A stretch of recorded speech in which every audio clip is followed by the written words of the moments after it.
Eu estava conversando com o meu mentor, né, do projeto de mentoria da Poli, né? Demorou 2 horas a conversa. Vocês vão me ouvir mijando aqui no áudio. É bom que vocês vão ter que ouvir várias vezes para fazer o EP. Aí vocês já ouvem essa parte, já presta atenção na água caindo no vaso. Essa parte é importante do EP, tá? Então, o que que acontece? Tô com medo de derrubar o celular no vaso. O que que acontece? Você tem, deixa eu lembrar o que que era. Você tem aquela função, você tem o U, né? Que o U você vai tirar do Crank Nicholson. Tem dois U, né? Tem o UT, aquele UT maiúsculo. Você vai tirar de onde? É dado. Aquilo lá é sempre dado. E você vai tirar e tem aquele U que é o 1, o K, sabe? É o 1, o 2, o 3 até o UNF, né? Então, o T maiúsculo é dado. Ah, é dado aonde? Nos itens A e B é dado no enunciado do item A e do item B. E no item C é dado naquele TXT. Aquele TXT é isso. E o que vocês precisam como é que vocês conseguem o K, que é aquele U1, o 2, o 3, até o NF? Não, não é até o NF, é o N mais 1, é isso.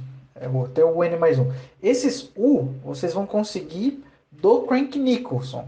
Então, vocês vão fazer o Crank Nicholson. Eu vou explicar onde que vocês vão fazer o Crank Nicholson. Mas saibam já. Vou ver a descarga. Saibam já que vocês vão tirar aqueles U do Crank Nicholson. Eles vão sair de lá. É, beleza. Como que vocês vão tirar do Crank Nicholson? O que o Crank Nicholson tem? É aquela matriz. Vocês lembram que tem uma matriz de U para T, onde cada linha representa um T. Não, o meu EP, o EP do Enzo, o meu EP1 e o EP1 do Enzo está invertido. Tipo, as matrizes estão transpostas. Mas era basicamente, você tinha no meu, era para cada linha tinha um tempo e para cada coluna tinha um espaço, né? Então, se você pegasse a última linha, era o tempo máximo. Tempo não, é temperatura. Sei lá, foda-se. Era o T máximo. Então, como que vocês vão tirar esses U? Vocês vão pegar a última linha do Crank Nicholson. Então, para cada U vai ser uma última linha do Crank Nicholson. Agora eu vou falar, vamos separar em outro áudio, peraí. Agora eu vou falar como que vocês vão fazer o Crank Nicholson. Vai ficar mais, eu sei que ficou confuso, mas agora vai ficar mais fácil de entender. Vocês vão fazer um Crank Nicholson para cada fonte. Vocês lembram aquele item C do EP1 que você tinha que colocar uma fonte pontual? Era aquela fonte que tinha o Pzinho, que o P eles davam valor? Então, vocês vão fazer um Crank Nicholson para cada fonte. E aí, como que vocês vão fazer isso? Vocês vão pegar aquela função que eles dão lá do cosseno, não sei o que ele fala lá no enunciado que você vai fazer o teste com aquela função. Você vai modificar o item C do EP1 para aquela função, né? E você vai mudar só a fonte pontual. Você vai deixar a fonte pontual, aquele valor de P da fonte pontual, que no EP1 era um valor só, você vai deixar aquilo como input. Por quê? Porque você vai ter várias fontes, cada uma com um P, né? E aí, beleza, você vai ter para cada item vários P, que são as fontes pontuais. E aí, como que você vai fazer? Você, no, o seu problema você vai ter todas as fontes funcionando ao mesmo tempo. Mas para resolver esse exercício, você vai fazer um negócio que é um raciocínio linear. Você vai desligar todas as fontes e deixar só uma ligada. Então você vai fazer o seguinte: vamos supor que você tem a fonte 1, 2, 3 e 4, que são aqueles P1, P2, P3 e P4.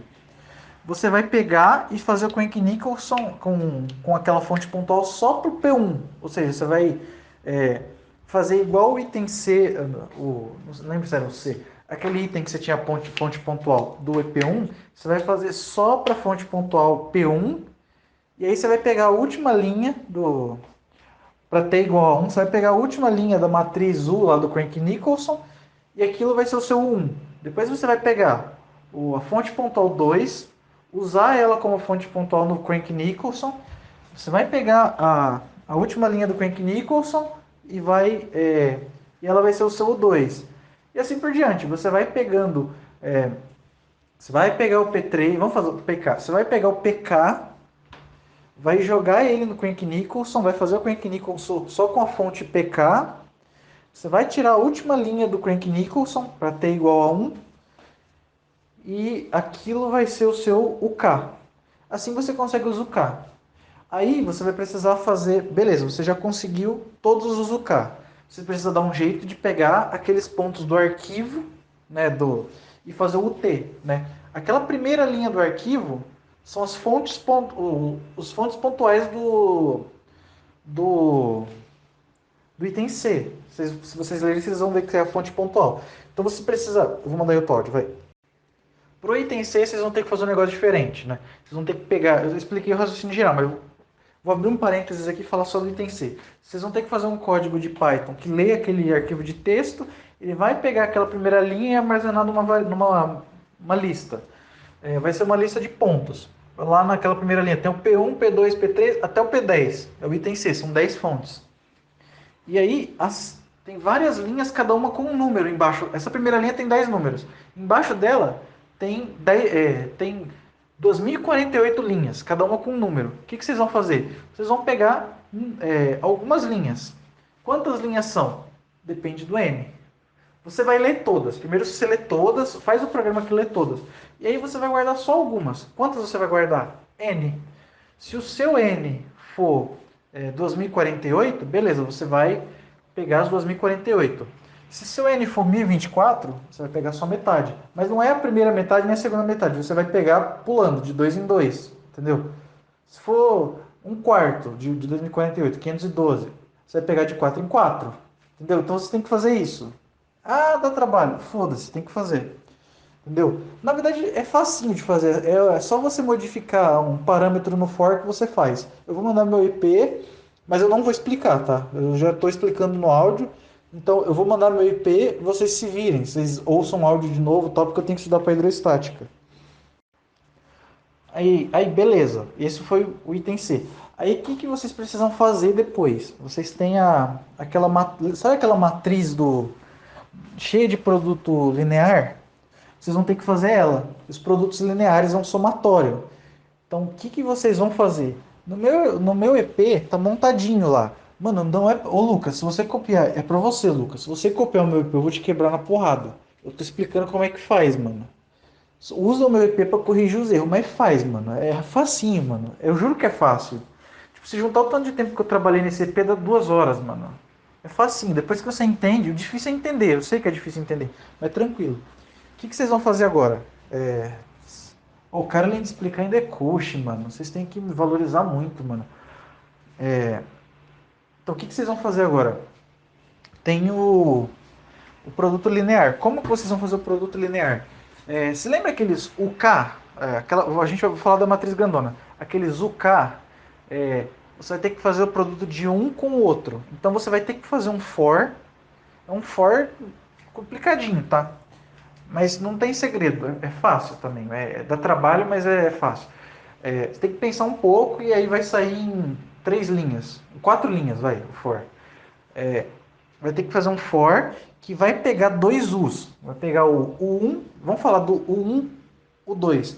Ele vai pegar o 1 e o 2 e fazer um somatório. Vai fazer a primeira coordenada do 1 vezes a primeira do 2, mais a segunda do 1 vezes a segunda do 2, mais a terceira do 1 vezes a terceira do 2 e assim por diante.